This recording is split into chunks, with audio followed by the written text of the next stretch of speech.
tidak ada bekas anak kan Mbak ya. Meskipun ya yang namanya bekas anak nggak ada. Jadi sampai kapanpun meskipun mereka udah tua-tua tetap menjadi anak saya, menjadi cucu saya. Kebetulan saya masih single. Jadi memang karena memang saya itu pengen fokus mendampingin anak. Kalau saya double, saya takutnya terpecah gitu kan ya. Anak ini butuh kasih sayang, butuh cinta gitu kan, karena kan dari berbagai di luar kan Mbak ya, kita nggak tahu ya.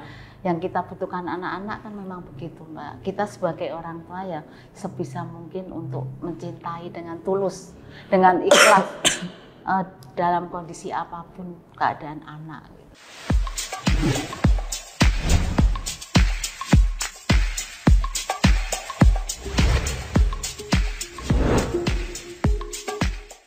Halo Peras, kembali lagi bareng Bu Putih nih di sini, kita mau ngobrol-ngobrol bareng.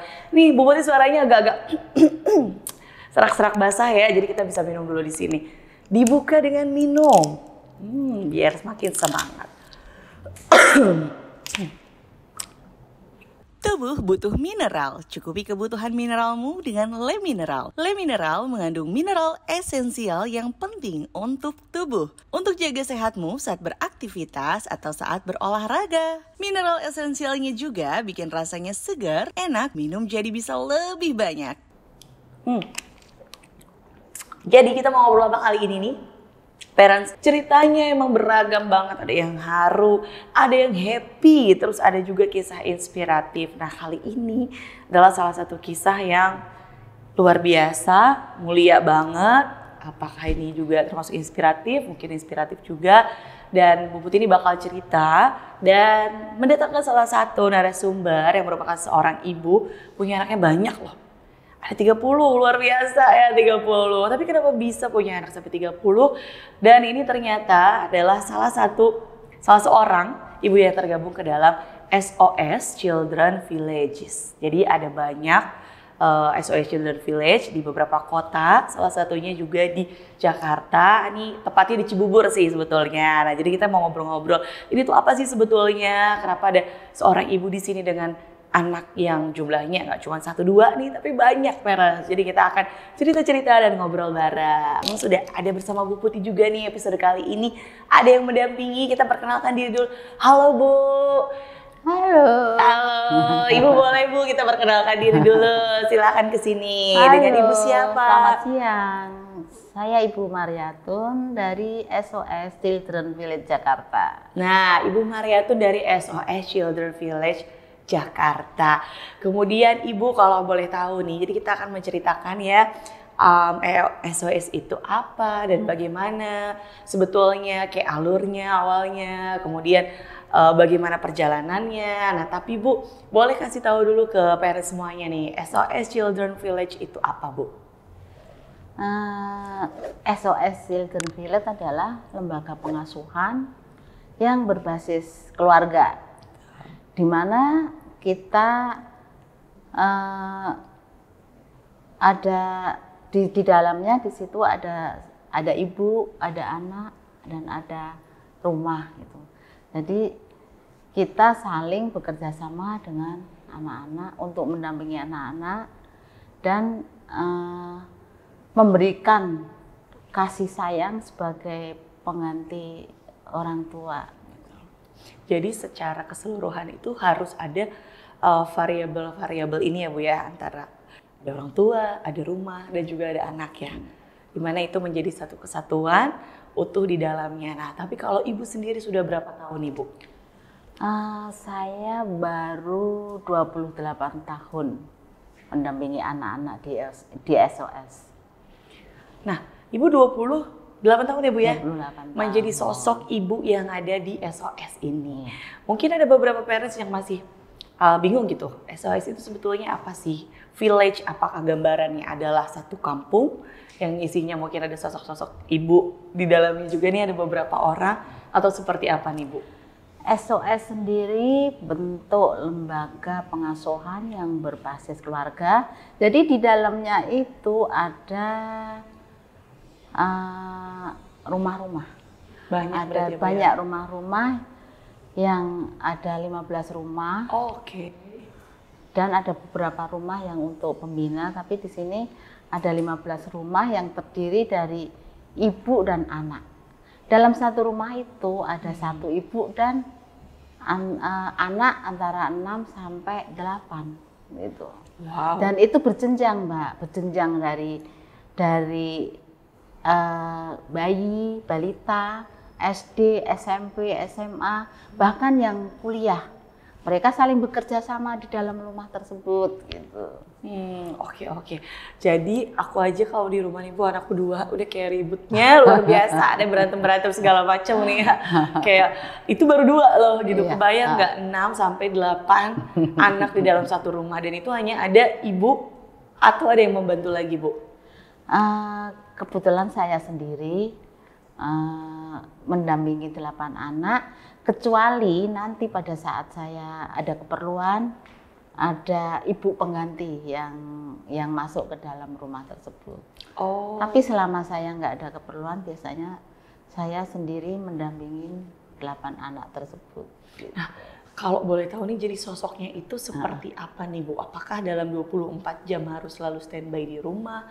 Kemudian udah pasti mengurus anak itu kan dari A sampai Z-nya nih Bu ya, dengan 8 dan di jenjang yang berbeda-beda. Nah itu seperti apa tuh Bu? Saya 24 jam full mendampingin anak-anak. Dari mereka bangun tidur sampai mereka tidur lagi. Biasanya saya bangun 3:30. 3:30 karena ada beberapa anak yang harus sekolah, dan sekolahnya itu dari 3:30 sampai jam 3. Jadi saya bangun 3:30, memasak, membekali anak dengan bekal makanan sehat tentunya gitu kan. Jadi anak bisa bersekolah dengan baik gitu. 8 lagi Bu, aku bayangin bakal makan anakku baru 1 yang sekolah udah kayak bingung hari ini apa, besok apa. Dan itu dilakukan tiap hari loh Mbak. Kecuali hari Sabtu dan Minggu. Itu menunya dalam satu hari itu 8 anak sama, besoknya baru ganti apa gimana tuh Bu? Biasanya dalam satu hari sama. Misalkan hari ini ayam, itu menunya ayam dan sayur. Besok lagi mungkin ikan dan sayur. Jadi menunya bervariasi gitu. Oke, itu kadang-kadang buat apa ya, memikirkan menu makanan itu jadi salah satu yang kayak beban kita juga gitu loh. Maksudnya kayak aduh apa ya biar anak-anak mau makan dan gak bosan, dan ini dikali 8. Itu baru urusan makanan aja. Belum yang lainnya Bu. Nah Bu bisa ceritain nggak Bu kira-kira suka dukanya dengan mengurus sekitar 8 anak gitu, dan itu setiap tahunnya bertambah atau dari awal 8 anak gitu Bu? Biasanya itu kita selalu bertambah Mbak. Misalkan itu anak kan berjenjang. Biasanya kalau udah lulus kuliah mereka keluar Mbak. Mereka keluar dalam arti ikatan batin tetap ada, cuma mereka keluar karena udah bekerja gitu kan. Terus masuk lagi Mbak yang baru, masuk lagi yang baru, yang umur. Jadi untuk satu rumah itu tidak pernah kosong, tidak pernah berkurang. Jadi ada yang pergi, ada yang datang, dan gitu terus Mbak.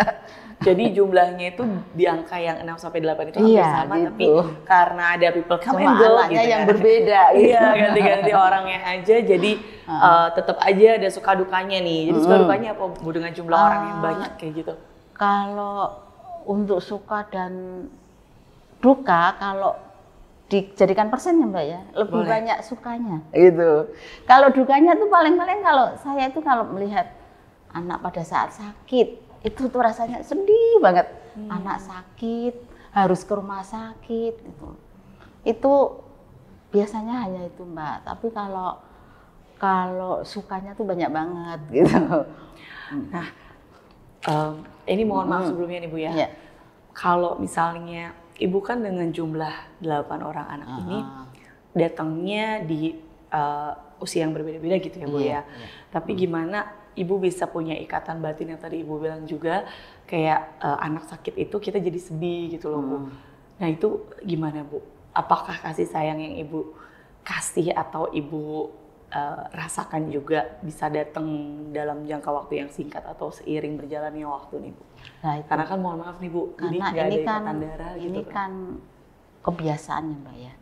Karena saya datang itu dengan rasa cinta gitu ya, mencintai anak. Jadi apapun mereka datang dengan keadaan apapun tetap kita terima. Dari situ kita udah mulai mengenal anak-anak, mulai menunjukkan rasa cinta anak-anak ke kita dan juga sebaliknya gitu kan. Dari situ kita jadi tahu, oh memang anak ini butuh kasih sayang, butuh cinta gitu kan, karena kan dari berbagai di luar kan Mbak ya, kita nggak tahu ya. Yang kita butuhkan anak-anak kan memang begitu Mbak. Kita sebagai orang tua ya sebisa mungkin untuk mencintai dengan tulus, dengan ikhlas dalam kondisi apapun keadaan anak. Gitu. Nah cuman kadang kan dari anak sendiri ya Bu, kadang kita dengan anak yang satu darah aja nih dari aku sendiri, ketika dia bikin kesal segala macam kan, namanya emosi kita nggak bisa selalu ada di satu titik yang sama gitu ya Bu ya, apalagi dengan ibu dengan anak dengan rentang usia yang berbeda-beda, jumlahnya banyak, bisa memberikan kasih sayang, tapi juga perjalanannya kan nggak gampang, tadi suka dukanya juga ada. Nah itu gimana caranya ibu untuk tetap fokus dengan tujuan ibu dari awal gitu Bu? Kalau mereka lagi marah, bikin kesel. Intinya kunci yang ada pada saya itu sabar Mbak.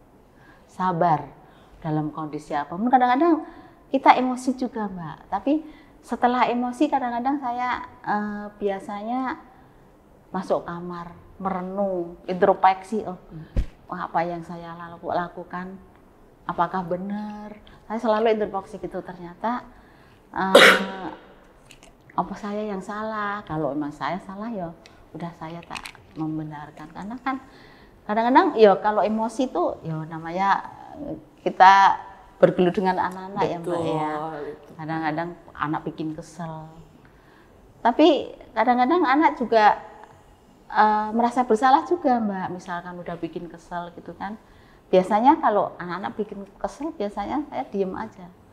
Itu kalau saya dengan saya diem, anak-anak itu ngerasa, ibu ngapain sih? Biasanya ibu rame kok jadi diem gitu. Anak-anak datang, Bu, apa saya punya salah ya Bu ya? Kok ibu tiba-tiba diem? Saya minta maaf ya. Kadang-kadang anak-anak gitu sendiri. Gitu. Jadi sejauh ini anak-anaknya cukup baiklah gitu ya, kooperatif gitu Bu. Tapi yang memotivasi ibu sendiri nih untuk bisa mengasuh anak dalam, ya bukan 1-2 orang gitu ya Bu ya, itu apa tuh Bu? Dan tergabung dalam ibu di SOS ini? Kalau motivasi saya itu sebenarnya ya ingin mencintai anak-anak dengan sampai mereka benar-benar merasa dicintai gitu lah. Gitu, ingin mencintai mereka sehingga mereka memang benar-benar mencintai gitu sampai kapanpun gitu. Sehingga pada saat mereka anak-anak udah mandiri pun anak-anak tetap datang Mbak. Tetap datang, tetap ada ikatan batin sampai kapanpun gitu. Yang bikin ibu awalnya kayak aku memutuskan untuk ya udah gabung di SOS ini, kemudian siap untuk mengasuh anak dengan jumlah yang banyak, itu apa Bu ya? Yang meyakinkan ibu gitu? Kebetulan kan saya juga senang anak-anak, terus dari keluarga juga mendukung gitu. Jadi keluarga mendukung saya, ya udah. Kebetulan jalannya sangat mudah Mbak. Saya mencintai anak, keluarga mendukung, banyak anak di situ. Meskipun pada awalnya itu ada trik-trik tertentu ya Mbak, tapi akhirnya ya bisa bersatu semuanya gitu. Oke. Nah mohon maaf nih sebelum. Jadi untuk awal misalnya orang ada yang tertarik gitu untuk bergabung di SOS ini, itu prosedurnya seperti apa Bu? Prosedurnya biasanya apakah saya mendaftarkan diri atau seperti apa gitu? Mendaftarkan diri ya biasalah Mbak, kayak orang mendaftar itu, terus dites kemampuan psikis, fisik dan sebagainya. Tentunya mungkin kan yang ibu yang paling enggak punya pendidikan SMA paling rendah itu. Pendidikan juga menentukan, karena kan yang kita asuh kan anak-anak juga Mbak. Gitu. Nah setelah itu baru akan dapat informasi bahwa sudah bisa tergabung di SOS. Kemudian untuk tempat tinggal sendirinya Bu? Biasanya kalau udah tergabung di SOS mereka tinggal bareng. Bareng di dalam village gitu. Oke, tinggal dalam bareng-bareng. Gitu. Jadi memang konsepnya agak beda. Bukan agak beda, justru beda sekali dengan beberapa tempat tempat pengasuhan anak-anak ya Bu ya. Iya. Yang mana biasanya ada dalam berkumpul dalam satu gedung dengan jumlah anak yang puluhan gitu ya. Terus diasuh oleh ada beberapa pengasuh tapi juga bukan ibu. Nah kalau di SOS ini justru sosok ibunya yang ditunjukkan ya Bu ya. Sosok ibunya ditunjukkan bagaimana kasih sayang dari ibu diberikan ke anaknya. Kemudian tinggal di dalam satu lingkungan yang mana itu hampir serupa dengan lingkungan pada umumnya gitu kan. Ada rumah masing-masing gitu. Jadi dibentuk dengan suasana yang memang keluarga ya Bu ya. Suasana kekeluargaan. Jadi dari anak-anak sendiri pun mereka saling membantu Mbak, saling bekerja sama karena mereka ada kegiatan tertentu Mbak, misalkan tugas dari kecil ada yang menyapu. Jadi kalau sore, misalkan sore itu sekitar jam 4 mereka udah tahu tugasnya masing-masing. Di rumah ada yang menyapu, ada yang ngepel, ada yang nyuci baju, pokoknya semua itu bekerja sama gitu. Ya.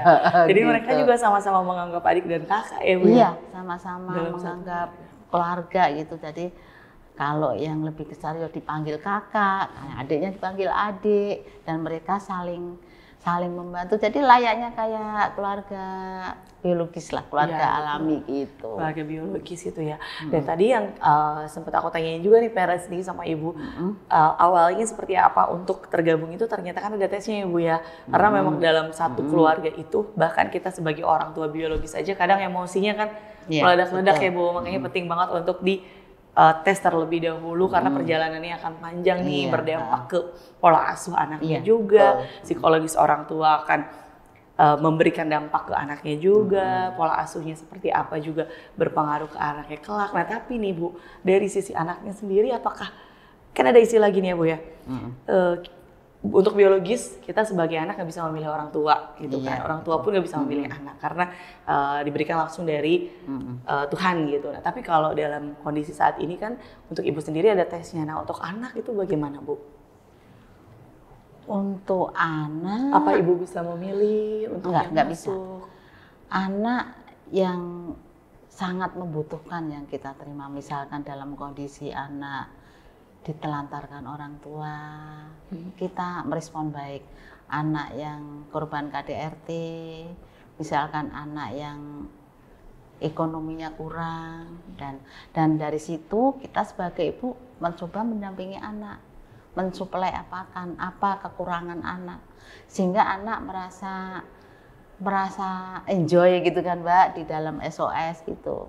Nah ini yang jadi PR ibu banget Bu, susah ya Bu ya, karena anak-anak yang datang itu kan latar belakangnya beda-beda ya. Tadi kalau ibu sampaikan ada yang dari mungkin broken home, ada yang punya berbagai macam background gitu ya, dari kisahnya sendiri, entah dia dari ekonomi segala macam, itu kan beda-beda tuh. Dari ibu sendiri kan ada PR nih, ibaratnya gimana caranya menyembuhkan luka-luka mereka gitu ya Bu ya. Awalnya memang agak susah Mbak, tapi setelah berjalannya waktu mereka itu jadi paham gitu kan, jadi seneng gitu, jadi senang setelah masuk SOS gitu. Awalnya memang kita harus sabar, benar-benar sabar ya Mbak ya, karena begitu datang kan mereka harus menyesuaikan diri dengan lingkungan kan Mbak.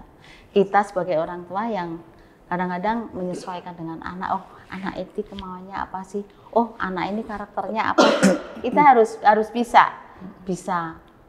Jadi kita menanganinya ya harus sesuai dengan kondisi anak gitu. Luar biasa ya. Ibu jadi nggak pernah berhenti untuk belajar gitu ya Bu ya, ketika ada anak baru kan karakternya beda, harus tahu cara penanganannya gimana. Terus kalau anaknya sendiri nih Bu, ada batasan usia nggak Bu, dari maksimal tuh di usia berapa baru bisa masuk? Kalau masuk itu dari 0 tahun sampai 14. Dari 0 tahun sampai, tapi biasanya yang masuk tuh dari bayi ada, dari balita ada. Gitu. Itu ada berapa anak yang udah ibu asuh tuh Bu kira-kira? Kalau dihitung itu ada 30 anak. Wow. 30 anak dengan 30 anak yang udah pasti beda ya Bu ya.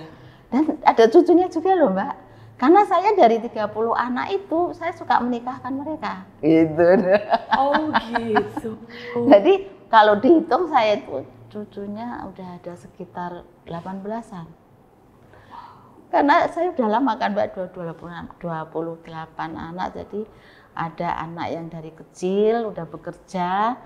Pada saat menikah mereka datang lagi, Bu saya mau nikah Bu, Ibu jadi ibuku ya Bu, ya bisa gitu. Jadi ya udah katanya biasanya kalau momen-momen tertentu mereka ngajak anaknya gitu. Jadi kayak keluarga besar gitu Mbak. Luar biasa ya ampun Bu, 30 anak. Kebayang gak sih maksudnya kayak apa ya, perjalanannya itu kan panjang banget ya dengan anak-anaknya yang banyak, terus kayak ada perasaan sesuatu yang ibu dapatkan nggak Bu gitu?